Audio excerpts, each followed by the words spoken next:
Assalamualaikum warahmatullahi wabarakatuh. Perkenalkan, nama saya Sevina Yusinta Anjani dari kelas Tadris Ilmu Pengetahuan Sosial kelas 5C. Di sini saya akan menjelaskan materi sejarah mengenai hasil kebudayaan masyarakat Indonesia pada masa lalu yang terdiri atas masa pra-aksara, masa Hindu-Buddha, dan masa Islam. Indonesia merupakan negara yang memiliki ribuan pulau, yang mana masing-masing pulau dihuni oleh penduduk dengan berbagai suku. Masing-masing dari suku tersebut memiliki kebiasaan hidup yang berbeda-beda, sesuai dengan lingkungan tempat tinggal mereka. Lama-kelamaan, kebiasaan hidup yang mereka jalani akan menjadi budaya yang diwariskan pada generasi penerusnya. Yang pertama adalah hasil kebudayaan masyarakat Indonesia pada masa pra-aksara.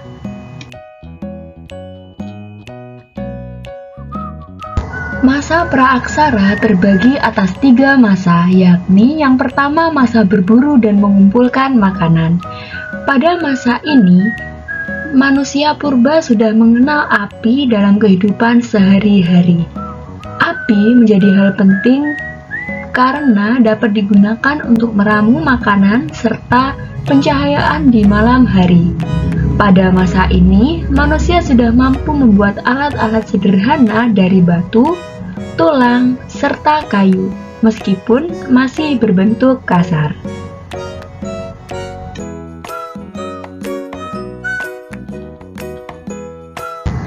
Adapun hasil kebudayaannya meliputi yang pertama kapak perimbas, kapak peletak, pahat genggam, alat dari tulang, serta alat serpi.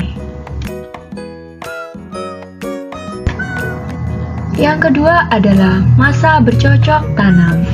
Pada masa bercocok tanam, terjadi revolusi kebudayaan yang sangat besar dalam peradaban manusia.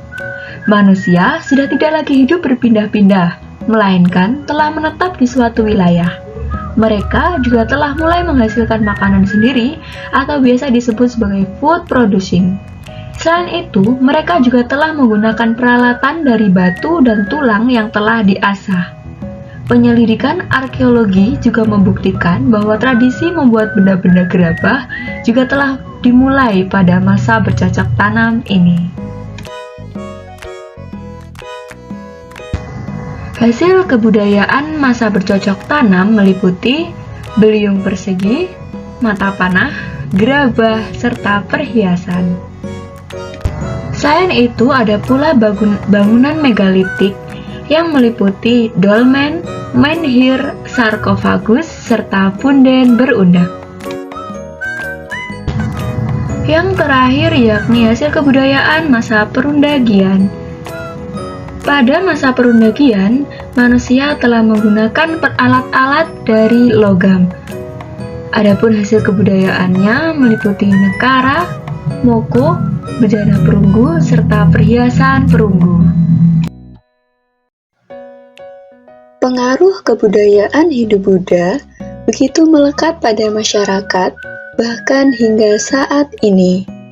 Salah satu faktor yang membuat kebudayaan dan peninggalan Hindu-Buddha begitu melekat pada masyarakat Indonesia adalah karena selalu ada bentuk toleransi kebudayaan yang berwujud akulturasi dalam berbagai aspek dalam masyarakat.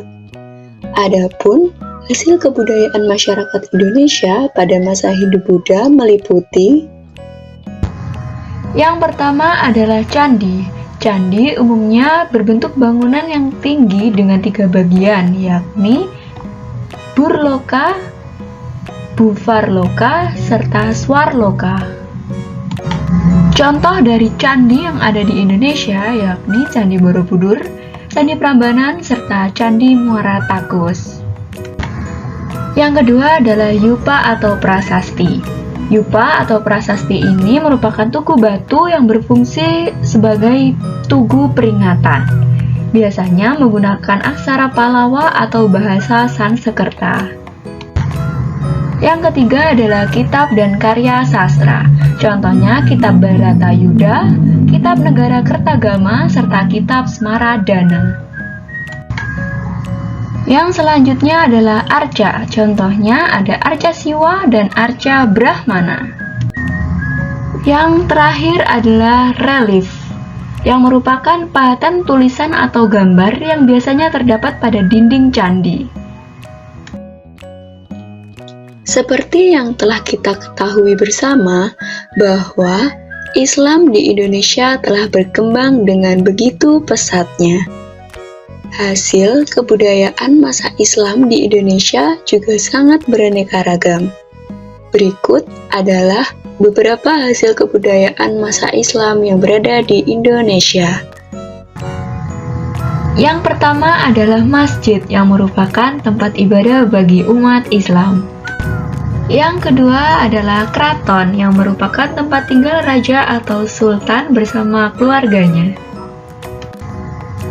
Yang ketiga adalah makam, yakni tempat dikebumikannya seseorang setelah meninggal dunia.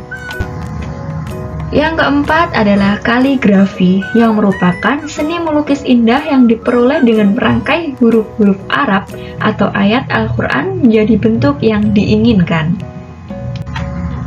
Yang terakhir adalah karya sastra, umumnya berisi ajaran khusus seperti tasawuf atau budi pekerti yang baik maupun filsafat kemasyarakatan.